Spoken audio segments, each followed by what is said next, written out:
What's up, y'all? I'm out here at the range again on a cold, windy day, but we're gonna have to tough it out because I got a lot of stuff I want to get done out here. And the first thing I'm starting out with is a 380 test of what I consider two of the best rounds you can put in a 380. So of course we got our jelly contraption set up with the chrono and two freshly melted blocks of gel. There's not a single test done in either one of these blocks, so we'll get a really good picture of what goes on with this one. And since it is cold outside, we're gonna bundle the jelly up with some heavy clothing. It's got a layer of denim, a layer of fleece, and 2 layers of cotton t-shirt material. And now, as y'all can already see, we're testing a couple Underwood loads out here, specifically the Extreme Defender and the Extreme Penetrator. Now these are the standard versions, not the Plus P. So we got a 90 grain Extreme Penetrator 380, both of them. As you can see, there's your Penetrator. And then we got a 68 grain Extreme Defender, and then there's your Extreme Defender. Now these projectiles are very similar, but there are some differences. As you can see there, that Penetrator on the bottom, it's got much more of a surface area there. And then you can see the Defender on the top, a lot less surface area on the point on the cross there. Now I have actually tested both of these in the standard and Plus P versions in bare gel through a Smith & Wesson EZ 380, so a little bit longer barrel than what I'm testing out of here today.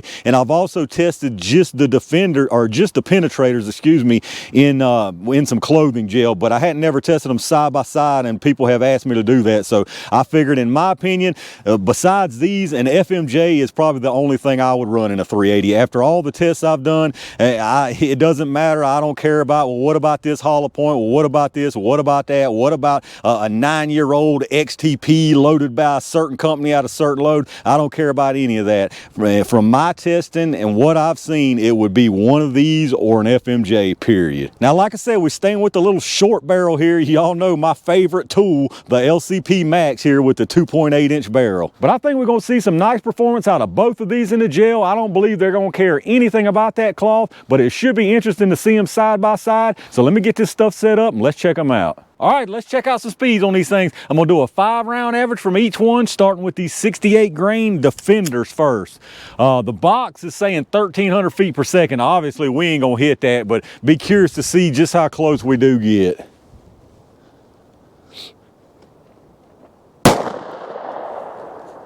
.1207, 1235. Oh, we didn't get anything there. Oh, we did too. 1194, that was number 3, I think. Well, we didn't get anything there either. I think that was all of them. Let me get a few more rounds. All right, we had a reading on 3 of them, so I got us 2 more here. Still didn't get a reading. That time we got one 1184. Let me get one more round. All right, let's see if we can get this 5th one. I think I'm just a little too low down on the chrono here. That's exactly what it was, 1225, so let's check that average. All right, y'all probably having a terrible time seeing it on your screen because of this glare, but the 5-round average from those Extreme Defenders is 1,209 feet per second, so that's actually pretty doggone close to that 1,300 coming out of this little Max. So let's get this reset and let's check out the Penetrators. All right, let's see if we can get these Penetrators to cooperate a little better. This glare is just absolutely terrible right now, so this thing's being really picky. Ain't nothing I can do about it though. I can't stand around and wait on the sun to move. Got an error. All right, we got 987 or 1. Is that another error? Another error. All right, we got 1,003. I think I found the sweet spot. 967, let me get us a couple more rounds. All right, 2 more rounds.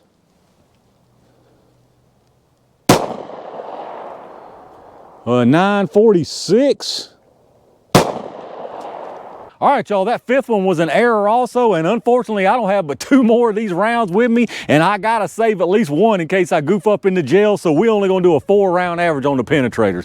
The 4-round average on those Penetrators is 974 feet per second, and if you remember on the Defenders, it was 1209, so you're talking about 235 feet per second faster from the lighter Defenders. So the box is saying they should be about 200 feet per second difference, so that's what we saw here, but should be interesting to see what they do in the the gel, I think they're gonna both perform very, very well. But let me get this reset and y'all know what time it is. All right, y'all, it's extreme jelly time. I'm gonna put one of each round into the gel, starting with these 68 grain Defenders first. Like I say, I expect both of these to do really well. Well, let's see what we get. All right, look like a nice hit. Let me go down there and check it out.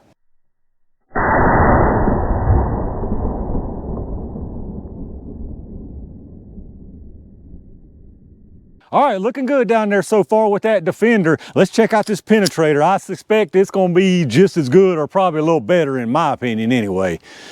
Try to go, I don't know, let's just see where we land here.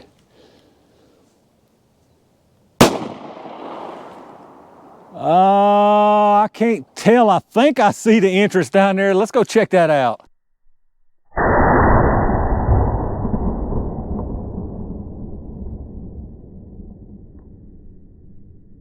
All right, y'all, let's check out what we got down here. Like I figured, and y'all probably did too, great performance out of both of these rounds. Up here on the top, that's your Defender. You can see that thing comes in, makes a huge wound channel, big area of disruption there, carries on through. Now, I would say it tumbled in there too because it's sitting here backwards down here. Didn't quite touch that second block, but right there at that second block, so almost 16 inches. And then down here at the bottom, of course, that's your Penetrator. Now, it comes in not near as much disruption, not near as much wound channel there, carries on through here, and it's actually facing forward, so I don't think it tumbled. Now it could have right in here, but I doubt it. That doesn't look like enough disruption for a tumble. Now it poked into the second block about, looks like maybe 1/2 inch to 3/4 of an inch, and did a little bit of rebound right to the end of this first block. So a little bit more penetration on this like I figured, but not as much as I thought, honestly.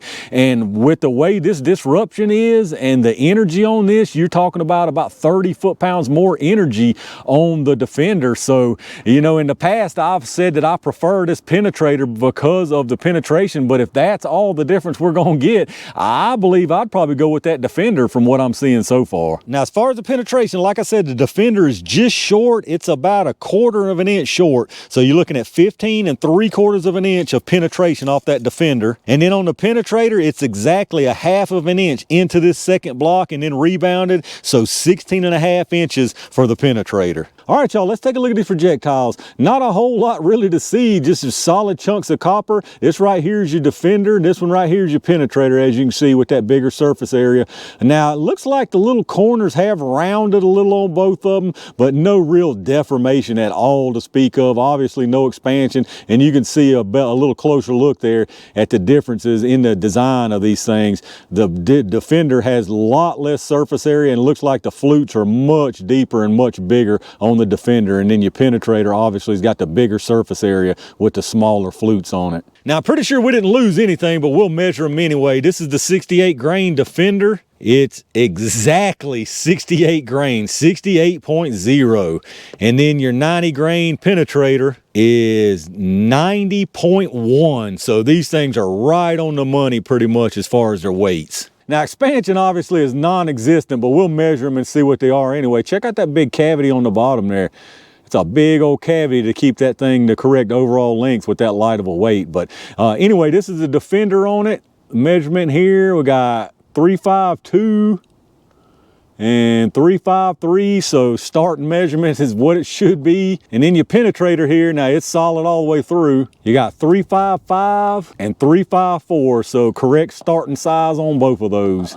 And there you have it, y'all, the 380 Extreme Penetrators and Extreme Defenders. Like I figured at the beginning, both of these did excellent in my opinion for a 380. Again, there's no question for me. There's no ifs, ands, or buts about it. It would be one of these rounds or an FMJ. And if the performance is consistently like what we saw here today, I would have to go with the Defenders, even though I originally said the Penetrators a couple of times. I think after seeing this side by side and just seeing all the data together, I think these Defenders takes the win here for me.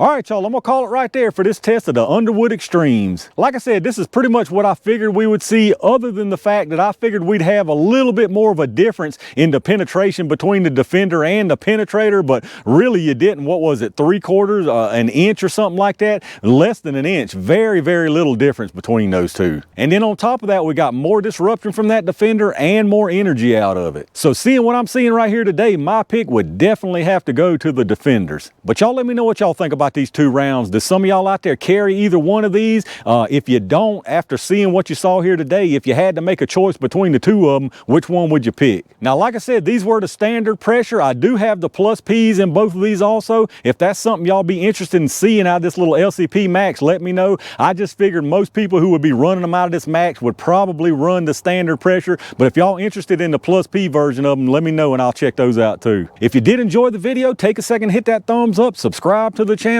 and make sure you click that bell notification icon so you can hopefully get notified when I upload new stuff. Take a second and check out those affiliate links in the video description. If you shop through Amazon, hit up that storefront link first. You go straight through Amazon like normal from there, and anything you buy after that, I get a kickback from them towards the channel. Like I always mention, if you're in the market for some fantastic ear pro, check out those axle links down there. You can save a pile of money going through those links instead of straight to their site. As always, I appreciate all my Range Gang members and every single one of y'all out there for supporting the channel by watching these videos, hitting that thumbs up, and subscribing to the channel. I got a ton of good stuff coming y'all's way, so be on the lookout. And in the meantime, stay safe, stay prepared, and I'll see you soon.